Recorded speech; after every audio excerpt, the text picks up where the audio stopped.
Halo sahabat data, selamat datang di Stokastik, Story of Kegiatan Statistik.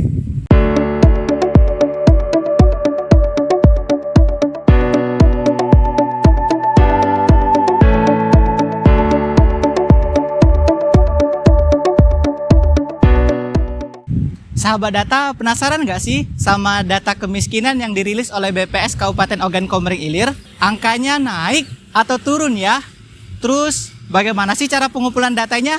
Nah, untuk itu, yuk simak penjelasan berikut ini. Sejak tahun 2018, angka kemiskinan di Kabupaten Ogan Komering Ilir terus mengalami penurunan dengan persentase penduduk miskin pada tahun 2022 sebesar 13,23%. Penduduk miskin ini dilihat dari rata-rata pengeluaran per kapitanya per bulan yang berada di bawah garis kemiskinan. Garis kemiskinan adalah representasi dari jumlah rupiah minimum yang dibutuhkan untuk memenuhi kebutuhan makanan setara 2.100 kilokalori per kapita per hari dan kebutuhan pokok non-makanan. Jika dilihat dari indeks kedalaman kemiskinan, pada tahun 2022, indeks kedalaman kemiskinan Kabupaten Ogan Komering Ilir sebesar 2,85. Angka ini turun 0,67 dari kondisi tahun 2021. Penurunan indeks kedalaman kemiskinan ini dapat diartikan sebagai semakin dekatnya rata-rata pengeluaran penduduk miskin terhadap garis kemiskinan. Jika dilihat dari indeks keparahan kemiskinan, pada tahun 2022, indeks keparahan kemiskinan Kabupaten Ogan Komering Ilir sebesar 0,90.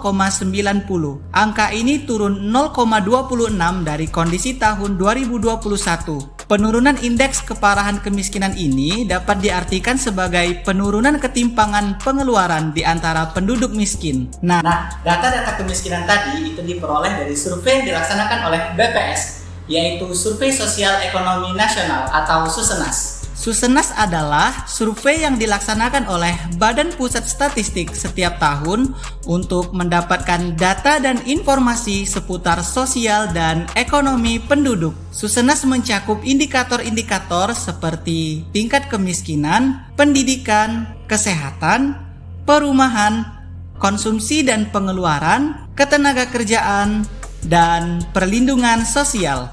Susenas pertama kali dilakukan pada tahun 1963 yang pada saat itu masih bernama survei perumahan. Tujuan awal dari survei ini adalah untuk mengumpulkan data tentang rumah tangga, termasuk data demografis, pendapatan, dan pemilikan aset. Selama beberapa dekade berikutnya, Susenas mengalami perkembangan dan perluasan dalam cakupan informasinya. Sejak tahun 1992, BPS melalui Susenas mengumpulkan data core, keterangan pokok, dan data modul, keterangan khusus setiap tahun. Hal ini menunjukkan bahwa Susenas tidak hanya memeriksa data perumahan, tetapi juga data pendidikan, kesehatan, ketenagakerjaan, dan aspek sosial ekonomi lainnya. Susenas pun menjadi alat penting dalam perencanaan dan pengambilan kebijakan di Indonesia.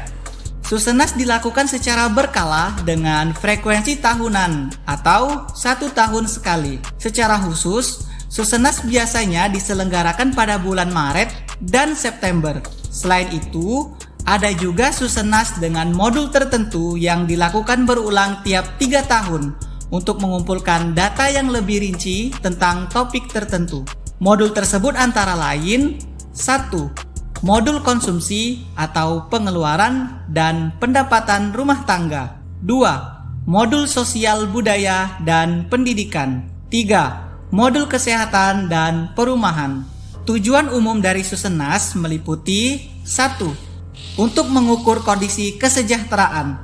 Data Susenas membantu dalam mengukur tingkat kemiskinan, pengangguran, dan akses terhadap layanan dasar seperti pendidikan dan kesehatan.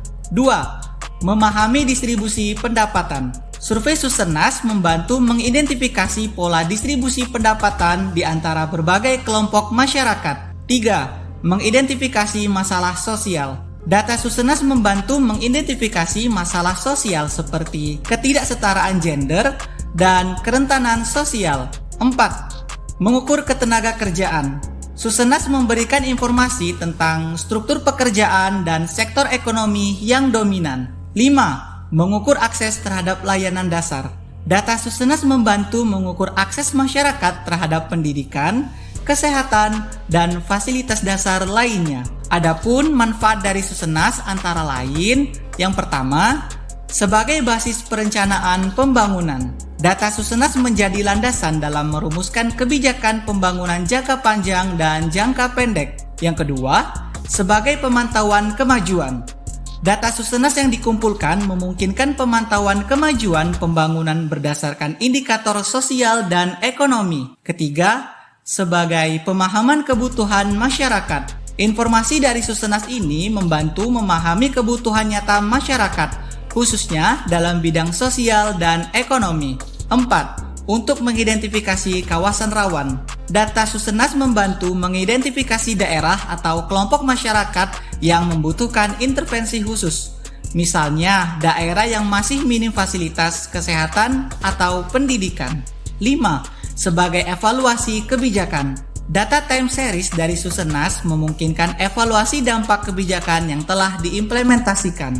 Susenas menghasilkan beragam statistik lintas sektor, antara lain, yang pertama, bidang pendidikan, meliputi partisipasi sekolah, kemampuan membaca dan menulis, angka partisipasi sekolah, angka partisipasi kasar, serta angka partisipasi murni. Kedua, bidang kesehatan, fertilitas, dan keluarga berencana, meliputi gangguan kesehatan, pemanfaatan jaminan kesehatan, perilaku merokok, pemberian imunisasi pada balita dan ASI pada baduta, tempat melahirkan dan penolong persalinan, serta partisipasi keluarga berencana. Ketiga, bidang perumahan, meliputi kondisi tempat tinggal, sumber air untuk mandi dan mencuci. Keempat, bidang pemanfaatan teknologi informasi, meliputi kepemilikan handphone dan akses internet.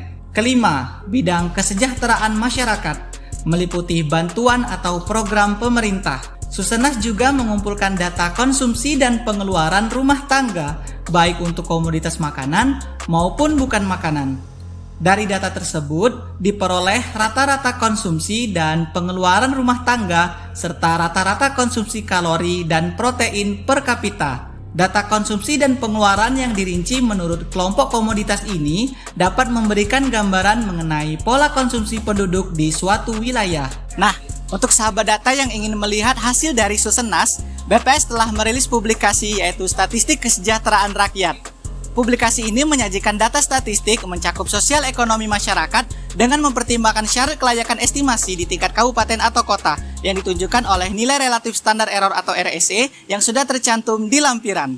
Nah, jadi gimana sahabat data? Sekarang udah makin paham kan dengan survei BPS yang satu ini? Semoga video ini bermanfaat. Stay tune untuk video stokastik selanjutnya. Bye!